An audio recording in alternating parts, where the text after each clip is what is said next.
internationally. President Biden meeting for the last time while he's still president of the United States tonight with Chinese leader Xi Jinping.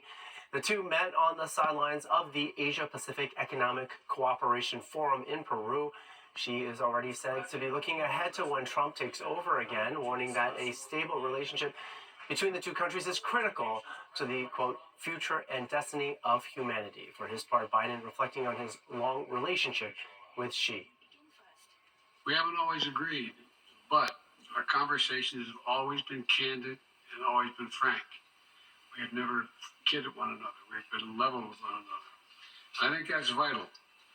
These conversations prevent miscalculations, and they ensure the competition between our two countries will not veer into conflict. Biden is also urging Xi to try to stop North Korea from supporting Russia's war on Ukraine.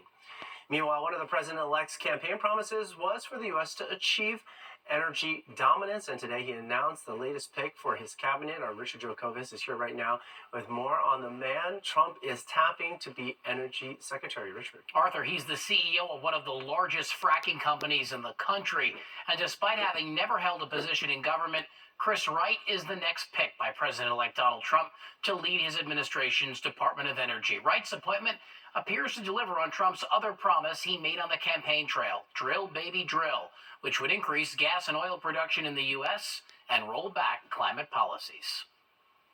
Just a day after President-elect Donald Trump revealed on his Truth Social that he will be forming a new National Energy Council, the 45th and soon-to-be 47th Commander-in-Chief tapped Chris Wright, a leader in oil production, to be his energy secretary. He has clearly a great deal of energy industry experience in one corner of that industry, but the remit of the energy department is actually quite a bit different. Wright serves as the CEO of Liberty Energy and came under fire last year when he denied that the world was facing a climate crisis. He doesn't believe that that's real, and he believes that the problems that we face as a nation and as a world are better solved through the production of more fossil fuels. It's another controversial choice by Trump, who's been name-dropping prospective cabinet members all week.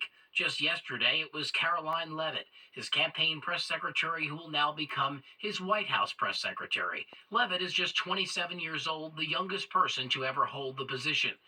She won't need to be confirmed by the Senate, but others do, like Matt Gaetz. I think there should not be any limitation on the Senate Judiciary Committee's investigation, including whatever the House Ethics Committee has generated. So you want to see it? Absolutely. Gaetz is Trump's pick for Attorney General. The Florida congressman had some Republicans in the House and Senate supporting the release of a House ethics report into alleged sexual misconduct.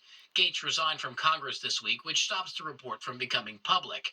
House Speaker Mike Johnson has publicly urged the ethics panel not to release the report. Somebody who has been investigated by the DOJ for sex trafficking of a minor should be in charge of the DOJ? It's not my decision, it's the president's decision. Other nominations that could face pushback include Tulsi Gabbard for Director of National Intelligence, Fox News host Pete Hegseth for Defense Secretary, and for Health Secretary Robert F. Kennedy Jr. Trump has pushed Congress to approve his picks through recess appointments. That would skip over Senate confirmation hearings entirely, but the new GOP leader said all options are still on the table.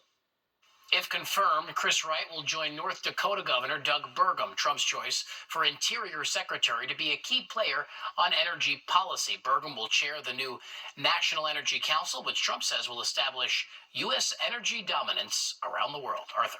Thank you very much, Richard. Well, the first case in the U.S. of a new, more severe strain of Mpox has reportedly surfaced in California. Health officials there say the person diagnosed traveled to Eastern Africa, where the new form of the disease was first reported. They were treated in Northern California when they returned. Health officials say the person's symptoms are improving and that the risk to the public is considered low. Travel-related cases of the new form of Mpox have been reported in Germany, India, Africa, Thailand, and the UK as well.